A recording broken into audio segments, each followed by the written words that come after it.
Hello everyone, যারা চ্যানেলটিকে দেখছেন সকলকে স্বাগত। আজ ইংলিশের একটি প্র্যাকটিস সেট নিয়ে এসেছি, যেটা রাজ্য সরকার ও কেন্দ্রীয় সরকারের যে কোনো পরীক্ষার ক্ষেত্রে গুরুত্বপূর্ণ। তো চলুন দেরি না করে ক্লাসটি শুরু করা যাক। প্রথমে আছে দ্য ওয়ার্ড বিলিগার্ড মিন্স।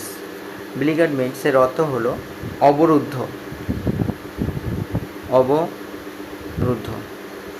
সুতরাং এখানে অপশান নাম্বার সি হলো রাইট অ্যান্সার, ট্রাভেলড। তো বিলিগার্ড এটা পাস্ট পার্টিসিপেল ফর্মে আছে, কিন্তু এটাকে যদি ভার্বের 1 নম্বর ফর্মে আনি তাহলে হবে বিলিগার্ড। বিলিগার্ড, যার অর্থ হলো বাধা দেওয়া। বাধা দেওয়া অর্থাৎ অবস্ট্রাক্ট। অবস্ট্রাক্ট করা বা হিন্ড্রান্সও বলা যেতে পারে।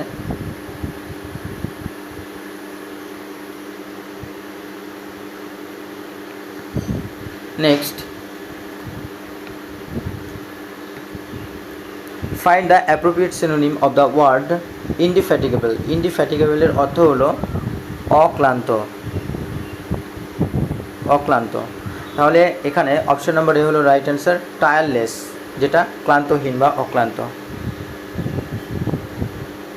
আর ইনডোমিটেবল অদম্য, আনহ্যাপি অখুশি, ইনকম্পিটেবল অযোগ্য বা সম্মতিযুক্ত নয়। সুতরাং এখানে অপশন নাম্বার এ হচ্ছে রাইট অ্যান্সার।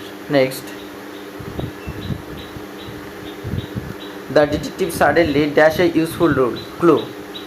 ডিটেকটিভ হঠাৎই কী করলেন? খুঁজে বার করলেন বা কেম অ্যাক্রস, কোনো কিছু খুঁজে বার করা বা সম্মত হওয়া। সাডেনলি ফাইন্ডিং সামথিং, কোনো কিছু হঠাৎই খুঁজে বার করা, সেটা হচ্ছে কেম অ্যাক্রস। তো অপশান নাম্বার বি হলো right answer. Next,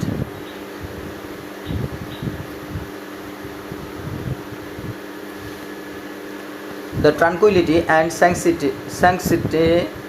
sanctity of the place soothe us. শান্ততা এবং যে স্যাংটিটি বা বিশুদ্ধতা, সেটা অফ দ্য প্লেস, ওই জায়গাটির, সুথ আস, আমাদেরকে সান্ত্বনা দেয়। তাহলে এখানে যে স্যাংটিটি, এটার যে underline the replace the word underline with a suitable word, অর্থাৎ এটার যে সঠিক বা সিনোনিম যেটা হবে সেটা এখানে খুঁজে বার করতে হবে। তো স্যাংটিটি হচ্ছে পবিত্রতা, যেটা হলো হলিনেস। হলিনেস বা পবিত্রতা। অপশন নম্বর বি হলো right answer. Next,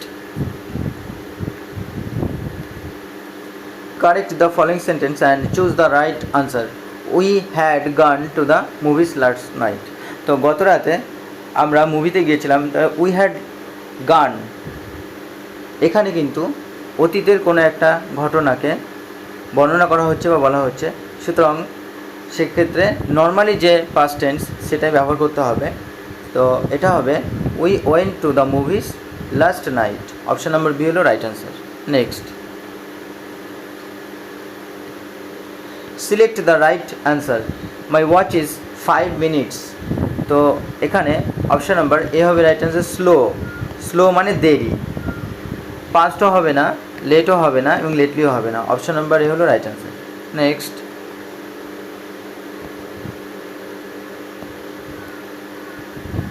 fill in with a suitable conjunction. সঠিক যে কনজাংশন সেটি দিয়ে শূন্যস্থান পূরণ করতে হবে। He advanced, he could. He advance, সে অগ্রসর হয়ে গিয়েছিল। As far as he could, অর্থাৎ সে যতটা পারে ততটা অগ্রসর হয়েছিল। অপশান নাম্বার সি হলো right answer. Next, select the correct answer to fill in the blank. সঠিক যে উত্তর সেটা নিয়ে শূন্যস্থান পূরণ করতে হবে। আই অ্যাম শিওর, আমি নিশ্চিত। I dash him before. তো এখানে যেহেতু প্রেজেন্ট টেন্সে রয়েছে, তো এখানে প্রেজেন্ট পারফেক্ট টেন্স হবে যে I am sure I have mate him before, আমি দেখা করেছি তার সাথে আগে। অপশান নাম্বার এ হলো right answer. Next, fill in with the right option. I dash him for a long time. তাহলে কী হবে? আমি তাকে দীর্ঘ সময় ধরে জেনেছি। I have known। Option number A হলো right answer. I have known him for a long time। দীর্ঘ সময় ধরে আমি তাকে জেনেছি। Next, which is the correct form of the given sentence. They discussed about the matter. সে ম্যাটারটি সম্পর্কে আলোচনা করলো না, সে ম্যাটারটি আলোচনা করলো। তাহলে এখানে অপশান নাম্বার সি হবে right answer. They discussed the matter, সে ম্যাটারটি আলোচনা করলো, বিষয়টি আলোচনা করলো। অপশান নাম্বার সি হলো right answer. Next, change the voice of the verb and select the correct answer. The script is being written. তো এখানে বিং কখন ব্যবহার করা হয়? যখন প্রেজেন্ট কন্টিনিউয়াস টেন্স ব্যবহার করা হয়। যখন প্রেজেন্ট কন্টিনিউয়াস টেন্সের প্যাসিভ ভয়েস করা হয় তখন কি করা হয়? তখন বিং এটি লাগে। তো এই ক্ষেত্রে তাহলে অ্যাক্টিভে আনতে হবে, যেহেতু এটা প্যাসিভ ভয়েস রয়েছে। অ্যাক্টিভে আনলে তাহলে কী হবে? They are writing the script, তারা স্ক্রিপ্টটি লিখছে। অপশান নাম্বার সি হলো right answer. Next, the idiomatic expression see eye to eye means eye to eye, এই ইডিয়ামের অর্থ কী? তো আই টু আই এর অর্থ হলো এগ্রি উইথ সামন, কারোর সাথে সম্মত হওয়া। অপশান নাম্বার এ হলো রাইট অ্যান্সার। নেক্সট,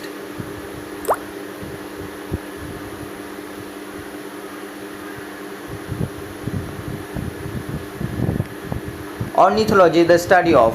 অর্নিথোলজি বলতে কী বোঝো? তো অর্নিথোলজি হচ্ছে বার্ডস নিয়ে বা পাখিদের নিয়ে যখন পড়াশোনা করা হয় তখন সেটাকে বলা হয় ornithology. Next, Ram made the most dash is resources. Ram made the most of his resources, অর্থাৎ তার রিসোর্স বা তার যে উৎস সব কিছু সে সব থেকে ভালো ব্যবহার করেছিল। অপশন নাম্বার বি হলো right answer. Next, the word necrophilia means. Necrophilia কথার অর্থ হলো, নেক্রোফিলিয়া কথার অর্থ হলো fascination with the dead bodies, মৃত বডি বা মৃতদেহর প্রতি যে আকর্ষণ সেটাই হচ্ছে necrophilia. Next, convert the given sentence into an interrogative sentence. I will meet you at the train station. তো এটাকে যদি আমরা ইন্টারোগেটিভ সেন্টেন্সে পরিণত করি তাহলে একটা কোশ্চেন মার্ক অবশ্যই আসবে, এবং যেহেতু জায়গা বোঝাচ্ছে হোয়ার দিয়ে শুরু করতে হবে। তো অপশান নাম্বার সি হলো right answer. Where will you meet me, কোথায় তুমি দেখা করবে। Next, she wanted to go on vacation. সে ভ্যাকেশনে যেতে চেয়েছিল। সো শি সেভড মানি, সুতরাং সে মানি বা টাকা সংরক্ষিত করছিল বা সঞ্চয় করছিল। Convert this to a simple sentence. Simple সেন্টেন্সে এটা পরিণত করতে হবে। তো এখানে সিম্পল সেন্টেন্সে একটাই সাবজেক্ট এবং একটাই ভার্ব থাকবে। She saved money for vacation, সে ভ্যাকেশনের জন্য অর্থ সঞ্চয় করেছিল। অপশন নম্বর বি হলো right answer. Next,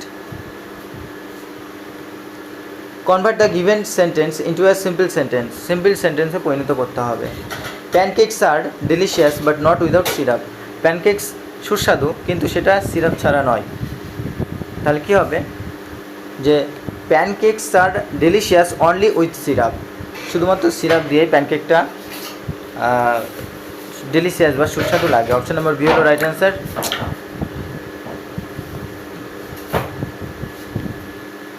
add a suitable prefix to form opposite order of the balance. ব্যালেন্সের অপোজিট অর্ডার তৈরি করতে হবে, সেটা প্রিফিক্স মানে আগে বসিয়ে। ইমব্যালেন্স, অপশন নাম্বার ডি হচ্ছে right answer, imbalance. Fill in with appropriate word, সঠিক অর্ড দিয়ে বাক্যটি পূরণ করতে হবে। The jury dash divided there opinion. Divided ভাগ করে নিচ্ছিল, দেয়ার ওপিনিয়ন তাদের মতামত। তো জুরি কিন্তু এখানে কিন্তু জুরি হলো কি? জুরি হলো এটা হচ্ছে কালেকটিভ নাউন। তো কালেকটিভ নাউনের ক্ষেত্রে যেহেতু কালেকটিভ নাউন তার জন্য অপশন নাম্বার হবে right answer, were. The jury were divided in their opinion, তাদের মতামতে পার্থক্য বা বিভেদ ছিল। নেক্সট, fill in the blank with the suitable option. Let's meet dash next time. তো এখানে সামটাইমস হচ্ছে অকেশনালি, এটা হবে না, অর্থাৎ প্রায়ই যেটা। আর এই সামটাইমের অর্থ হলো নট স্পেসিফিক টাইম, অর্থাৎ নির্দিষ্ট কোনো একটা সময়কে বলা হচ্ছে না। Let's meet sometime, option number B হলো right answer. Sometime next week, next উইকের কোনো এক সময়। Next, choose the right option to rewrite sentence. No sooner dash, তো এখানে এটি হচ্ছে নো সুনার হ্যাড একটা গ্রামাটিক্যাল রুল, যেটা নো সুনার হ্যাডের পরে ভার্বের থার্ড ফর্ম ভার্ব এবং ভার্বের নো সুনার হ্যাড, তারপরে বসাতে হয় সাবজেক্ট, তারপরে ভার্বের থার্ড ফর্ম, এখানে সব কিছুই রয়েছে। সুতরাং এখানে অপশন নাম্বার সি হলো right answer, had. No sooner had the sun risen, সূর্য উঠতে না উঠতেই দেন দ্য ফগ ডিসঅ্যাপিয়ার্ড, কুয়াশা অদৃশ্য হয়ে গেল। Next, he says he has invented a time machine which is clearly a load of cobblers. A load of cobblers এর অর্থ কী? a load of cobblers এর অর্থ হলো ননসেন্স, যেটা অর্থহীন। অপশন নাম্বার সি হলো right answer. Next, he entered the hall in the dash part of the show. Later, এখানে option number B হলো right answer, later. Later part of the show, শোয়ের যে পরের অংশ সেখানে সে প্রবেশ করেছিল। Next, he preferred classical music dash popular numbers. তো প্রেফারের পরে যেটা বসে সেটা appropriate preposition to, prefer to, সে ক্লাসিক্যাল মিউজিক বেশি সংখ্যায় পছন্দ করত। তো বন্ধুরা, এ হলো আজকের কিছু গুরুত্বপূর্ণ ইংলিশের উপর প্র্যাকটিস সেট। আশা করি ক্লাসটি সকলের ভালো লেগেছে। যারা ক্লাসে নতুন তারা ক্লাসটিকে লাইক, শেয়ার, কমেন্ট করুন এবং যারা প্রথম দেখছেন সাবস্ক্রাইব করে পাশে থাকা বেল আইকনটি প্রেস করে রাখবেন এই ধরনের আরও নিত্য নতুন ক্লাস পাওয়ার জন্য। ধন্যবাদ।